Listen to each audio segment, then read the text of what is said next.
Assalamualaikum warahmatullahi wabarakatuh.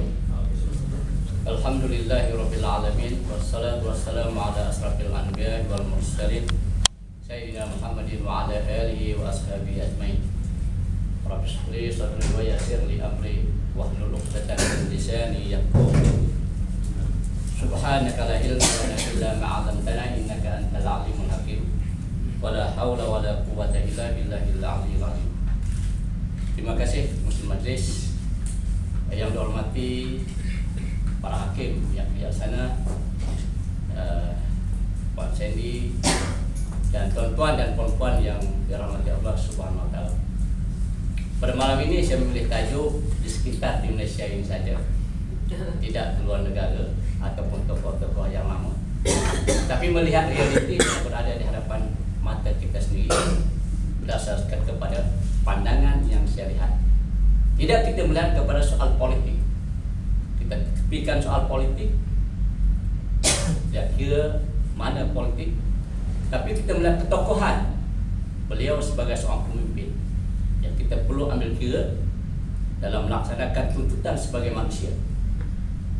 Saya melihat perkara ini berdasarkan kepada apa yang telah dilaksanakan, telah dilakukan ketika ini, berdasarkan kepada amalan-amalan yang telah diberikan oleh junjungan Rasulullah sallallahu alaihi wasallam, begitu juga kepada Amirul Mukminin Omar Abdul Aziz dan sebagainya. Kita sudah maklum bahwa Menteri Besar Kelantan ini adalah di kalangan orang biasa, bukan di kalangan anak, pembesar dan sebagainya. Dia pada anak kecil, orang kampung yang biasa, pengajian hanya sekitar pondok.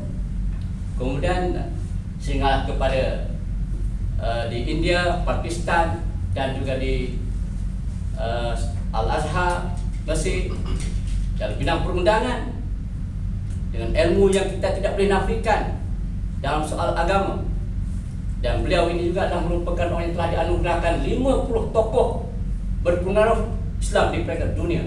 50 tokoh yang berpengaruh, tokoh Islam di seluruh dunia. Yang ke-50 diiktiraf oleh dunia, bukan sekadar Malaysia tetapi di dunia. Begitu juga masyarakat melihat bahawa beliau ini merupakan suatu rujukan dalam masalah agama, dalam masalah pentadbiran dan sebagainya. Dan beliau telah pun diberikan kepercayaan sebagai pemimpin negara di peringkat negeri Kelantan. Bermula daripada 1990 sehingga sekarang 20 tahun memerintah Kerajaan Kelantan, dan pernah terlibat dalam anti gerak, iaitu berhubung dengan kumpulan untuk menganti rasuah, dan telah dianugerahkan sebagai orang yang bersih dalam rasuah sebagai Menteri Besar Kelantan. Kalau kita lihat sekarang ini suasana dalam soal orang yang bukan jawatan besar, kedudukan yang ada, banyak contoh kita dapat apabila kuasa yang ada, soal kedudukan, soal rasuah ini sudah tidak dapat dinafikan. Tetapi kita melihat Menteri Besar yang ada sekarang di Kelantan ini dengan rumah sekadar biasa di Pulau Melaka, rumah orang kampung dan kehidupan sebagai orang kampung, tidak ada dipagar dan tidak ada pengawal keselamatan. Pakaian sekadar hanya dengan jubah dan serban yang kita kira lebih mahal daripada kita lagi. Sehingga kan satu ketika berlaku wartawan untuk bertemu dengan Menteri Besar Kelantan, datang ke rumah beliau. Di mana rumah Menteri Besar Kelantan? Menteri Besar di negeri Kelantan ini, rumah di sebelah dekat Pulau Melaka, dekat masjid. Lalu wartawan pun datang mencari rumah tersebut. Berada di bawah, ketika itu ada salah seorang tua tengah mencangkul di hadapan rumah. Lalu dia bertanya, saya ingin berjumpa dengan tuan rumah ini yang dikatakan Menteri Besar. Jadi dia ajak naik, silakan naik ke atas. Dan dia lalu dari belakang, kemudian dengan pakaian pagoda dan disiapkan dengan air, letak.